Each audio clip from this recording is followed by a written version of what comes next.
Hey friends, if you've been watching any of my videos, you know that I routinely mention that I use the bucket approach to managing my retirement funds. I actually use three buckets, okay? Just because I can. It's you got to decide what your risk profile is and how much money you've got, what your goals are, what your expenses are, and decide where you want to be, okay? I chose three buckets. You can tell me I'm wrong, but this is what I'm doing, okay? So, bucket one, I have 4 years of expenses, and that's in very safe locations, okay? Most of that's just in, savings account, okay? I'd love to put that in CDs and things like that, but I don't. There's just not a good return there. I'm looking for a better option there. This is the number one thing that frustrates me about my retirement is what I'm doing with bucket one. Bucket two, I have another 4 years of expenses. Basically, it's probably more like 60-40 stocks to bonds. But definitely the stocks are heavy dividends, okay? Heavy on dividends, so that's another 4 years, but a little more risk here, okay? And then bucket three, which we're going to be diving into today, exciting, that's in my IRA. That's 95% stocks, 5% bonds, and actually looking at doing something with that when the market dips down. I'm going to get that to zero. And this money, just simple math is looking, I'm not looking at touching that for at least 8 years, maybe in my ninth year, depending on how things go, with right here, how the market goes with that. I may be touching that in year 9. So I do use American funds, and those are managed. And we're going to take a look at that, and I'm going to go into detail of my the funds that I'm invested in with American funds, and just show you some data. And you decide what you want to do. This is what I'm doing. Okay. I've been with American funds for 35 years. They were in my company's 401k program. I got very comfortable with them.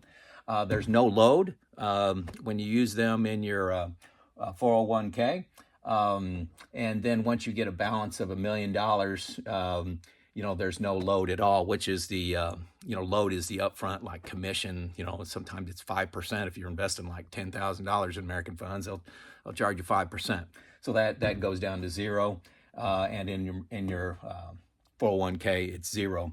So that's what I got started with, and that's what I'm continuing with, and I'm going to show you why here. Here are the 7 funds that are in my bucket 3. I'm going to go into them in a little bit of detail. If you need more on them, get on American Funds website. You can get on Yahoo Finance and just, see what these funds are about and see what some sample companies are about. And before I get into this, I know that there's significant overlap in these, significant overlap. So I'm not thinking I'm extremely diverse here with 7 of them, but each one of these funds has a little bit different twist that I wanted in my portfolio. Call me crazy. This is what I do. Okay, AMCAP. It's large cap mainly. It's got strong growth and with an attractive future. So they got a panel of people looking at these, advisors, segment analysts looking at these funds. This is really kind of comparable to the S&P 500 fund. I got 20% in that. New Perspective is 60-40 international or U.S. and international, and they're looking at global trade patterns and companies with strong growth prospects. I got 15% in that. So that's really my international touch, okay? That's why it's a little different than there.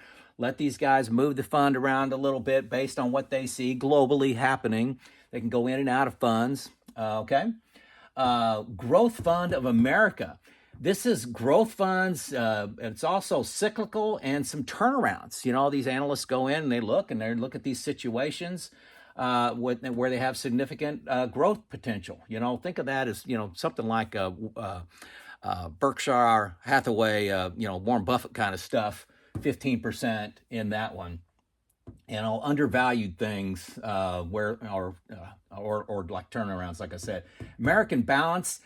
This is like the fund managers can move the percentages around, but currently it's like 70% stocks, 30% bonds in that range.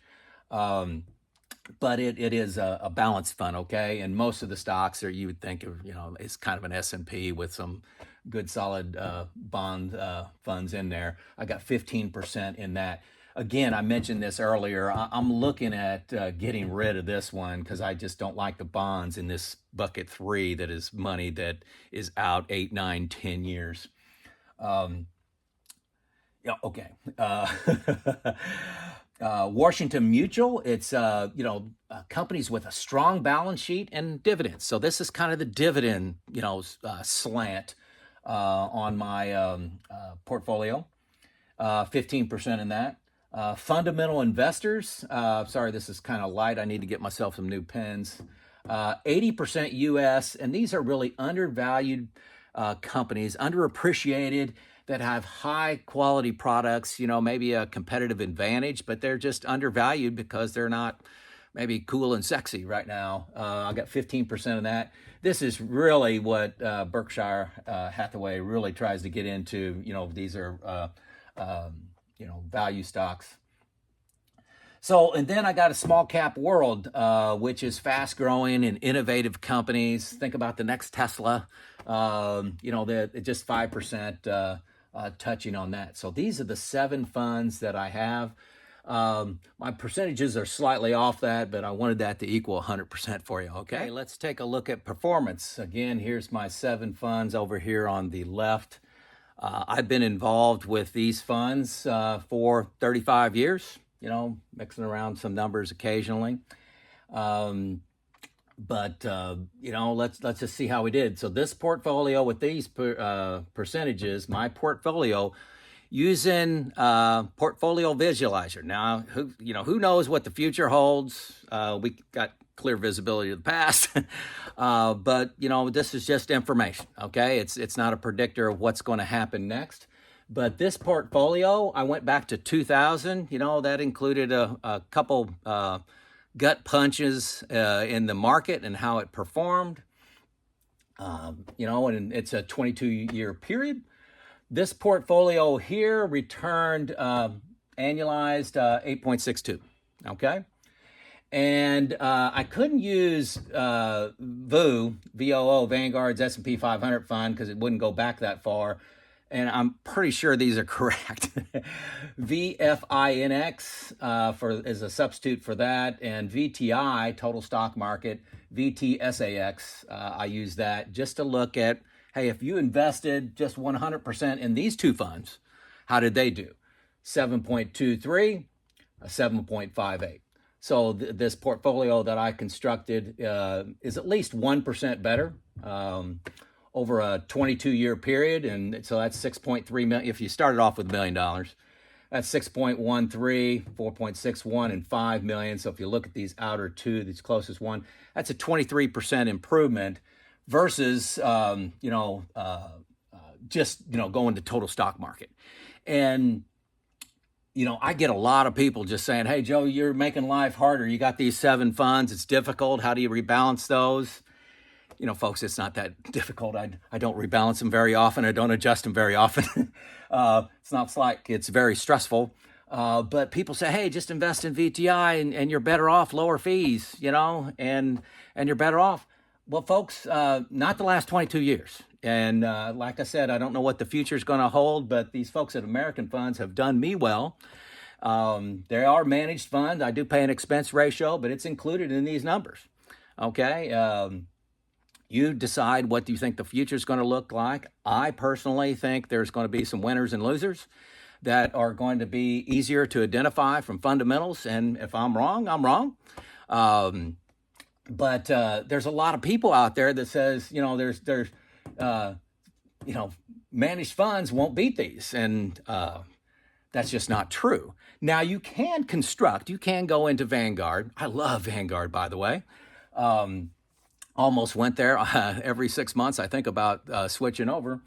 But you can construct some funds like I did over here, to look more at value, to look at aggressive growth, to look at aggressive dividends. You can construct something there, and you can, get similar results, maybe even do better with your results. That's up to you and what you want to do. But the fact that a lot of people just believe everything they hear without doing the work and say, hey, VTI beats everything, especially when you look over long periods of time. Well, I haven't found that to be the case. I also got standard deviation over here, and these are very similar, but actually my portfolio is a little bit lower. And keep in mind that 15% of mine is in American balance. I think it's 7% of my total portfolio is in bonds, and still beat over here. So again, I am not saying that you can't construct a Vanguard fund, a series of funds to beat this. You can cherry pick a few of them and look back. Okay, it's always when you're with an advisor and they always say, hey, I would have invested in these things and tell you what you could do. Well, I've been invested in these, like I said, American funds for 35 years. Chose to stay with them in retirement. Have been retired 3 years. Very happy with what's happening with my bucket 3. Who knows if I'll be right going forward, but several comments coming in asking me hey, what's in your bucket 3? What's in your bucket 3? This is what's in my bucket 3. Those amounts aren't right, but these percentages are very close. And that's the logic of why I use American funds. I've been very satisfied with them, but don't come back into comments and say, hey, if I would have picked 30% of this fund, 20% of this fund, 10% of this fund, added it all up as an index fund, I could have beat that. Okay, I believe you. But there are some managed funds that are pretty darn good out there. By the way, every single one of these funds, if I put in Portfolio Visualizer and put 100% of AMCAP, it actually beat VOO and VTI. Every single one of these beat those numbers, okay? The number one fund during this 22-year period was the Growth Fund of America. Would I have selected that? If I would have just selected one fund, would I have picked that one, or would I have picked, AMCAP? Would have done better than these two, but that was the best one, 9.24%, So all 7 did beat. This was the right one. I diversified. I got it's not as diversified as 7 different funds, folks. I know that. Don't tell me that it's an illusion that I'm diversified. I know that each one of these funds has just a little slant that I was looking to get. Call me crazy. This is what I'm doing. This is Joe out.